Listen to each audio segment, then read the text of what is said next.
Most of the Jujutsu Kaisen characters would easily survive in the Attack on Titan universe. It's not that hard for them. But what about the rumbling? Which characters would surely survive, and how would they do it? Get ready to be surprised, because it's not just the goats, Gojo and Sukuna, who can handle the rumbling. Let's first go with Yuta. What if he just used his copy cursed technique to literally copy Eren's rumbling?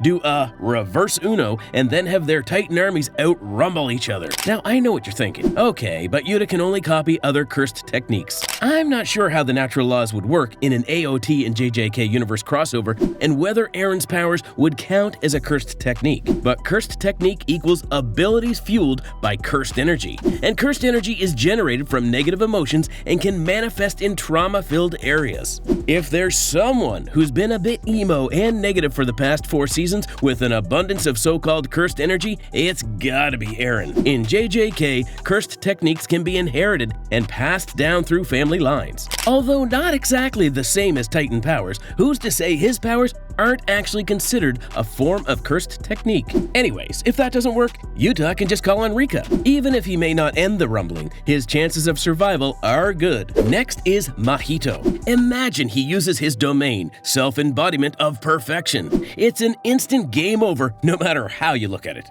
Since all of the Titans are connected through paths, it doesn't even matter where he starts the domain. As long as it's one of the rumbling Titans being controlled by Eren, he will come into contact with Eren's soul. Boom!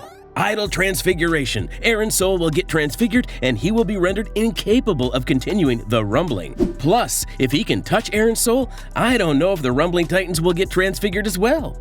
Imagine millions of attractive Titans getting blown out of proportion in your face. Now that sounds like the end of the world. And it's not just Mahito who can instantly end the Titans. There is also Takaba. His innate cursed technique is comedian. Basically, if he is sure that something would be funny, it actually becomes a reality. It's by far the most ridiculous cursed technique in the story, though it's also worth noting that the guy himself has no clue about it. It could go this way. Takaba would see the millions of Titans and just imagine how funny it would be if all of them turned into balloons and flew into the stratosphere. Guess what? That's exactly what would happen, and it'd look like a scene right out of Junji Ito's manga. Seriously, if only Takaba had a darker sense of humor, no one could stand in his way. On to Higuruma. It doesn't matter if the rumbling is out there killing most of the world or if Levi is still trying to kill Zeke, as long as Higuruma can release his domain expansion. All of it would come to a pause. That's the thing about his domain expansion, deadly sentencing. A courtroom pops up, and just like that, both Higuruma and his opponent are placed on podiums, standing across from one another. Now, anyone inside the domain is forced to follow its rules. Think about it. How exactly is Eren going to talk his way out of what he did? He will be punished, and the rumbling won't be allowed to continue. Take Jogo, for example. Unfortunately, the 2 characters he fought in the story were literally Gojo and Sukuna. That's why he doesn't get as much respect. He couldn't really show off because his opponents were literally the 2 strongest characters in the story. But hey, if there is anyone who can outdo the millions of Titans in terms of steam, then it's him. As a disaster-level cursed spirit, he was born out of humanity's fear of volcanoes and other fire-related disasters. Handling the steam of all those millions of Titans won't be a problem at all. And then there is his domain expansion, Coffin of the Iron Mountain. If you're brought into the domain, you will be burned. It is literally the inside of a volcano. I don't think Eren or any of his Titans would survive that burn. Characters like Chozo and Todo don't have domain expansions and may not be able to end the rumbling, but still have a pretty good chance of survival. I'd put them at Captain Levi's level, and who knows? If they can get close enough to Eren, they'll probably be able to kill him. It'll be a long shot though. At the very least, they'd need assistance from the military. A jet or helicopter that drops them close enough to Eren. Once they're close, all Todo needs to do is land a solid black flash on Eren's nape. As for Chozo, he can just aim at Eren's head with his piercing blood technique. To be fair, this is an interesting thought experiment. Would Captain Levi have somehow managed to stop Eren's rumbling if he was dropped above him from an airplane and he wasn't nerfed yet? Let me know what you think in the comments. Culling game players like Ryu and Oro would be able to stop Eren because of their domain expansions. It's a shame we never actually got to see their domains, but both of them are legendary sorcerers from the past and both stood their ground against Yuta. There's also Maki and Toji. the two humans who have zero cursed energy because of the heavenly restriction. But keep in mind that while they can fight sorcerers, they aren't built for fighting titans. The answer to this question really just depends on what you think would happen if Levi wasn't nerfed. Could he have been fast enough to slice Eren's nape? If the answer to that question is yes, then there is no reason to believe that Toji and Maki won't be able to do it. Well, considering the power scaling of the two series, Maki and Toji are better than Levi in almost every way, except cleanliness.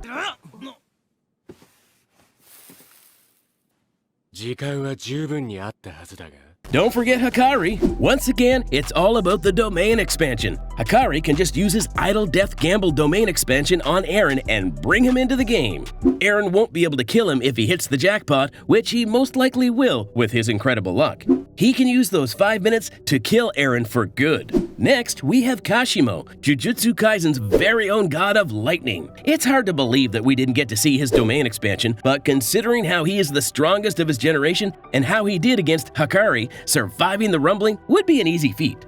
Plus, he can just use his lightning speed to take Eren out. Simple. Moving on, we have Yuki. She was a special grade cursed user like Gojo and Yuta.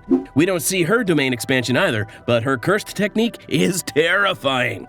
It's called Star Rage, and what it does is that it allows her to add virtual mass to her attacks. If her domain expansion's sure hit effect comes into play, Eren will be about as good as all the people he squashed. But Yuki lost to Kenjaku, and that's the character we have next. Kenjaku's army of cursed spirits would handle whatever Eren unleashes on him. Meanwhile, he'll find a way to get inside Eren's body and literally take over as him. Wow, we'll have a whole new Attack on Kaizen series right there. By the way, even though Geto isn't as strong as Kenjaku, he would also survive the rumbling. Finally, we have Gojo and Sukuna. No question, the moment either Gojo or Sukuna is at the scene, it's over for Eren. Gojo would use Unlimited Void and flood infinite knowledge into Eren's mind, immobilizing him. It'll make him question everything, rendering him incapable of continuing the rumbling. As for Sukuna, the moment Eren is in his domain expansion, his neck will be getting sliced. Though to be fair, Sukuna can kill Eren without using his domain expansion. All he has to do is just cleave and dismantle the guy. Now maybe Eren will decide to take a binding vow, sacrificing all of humanity, except his friends, to gain equal value and power up for his abilities. That may be a different story. And what do you think of our protagonists, Yuji and Megumi? Would they be able to survive the rumbling? For Yuji, we'll have to wait and see his new power-ups in action during his fight with Sukuna. But even if he can't win against Eren, he should be able to survive the rumbling. Then there is Megumi? Well, he's just gonna summon Maharaga, die himself, and then let Maharaga take care of the rumbling. Typical Megumi for you.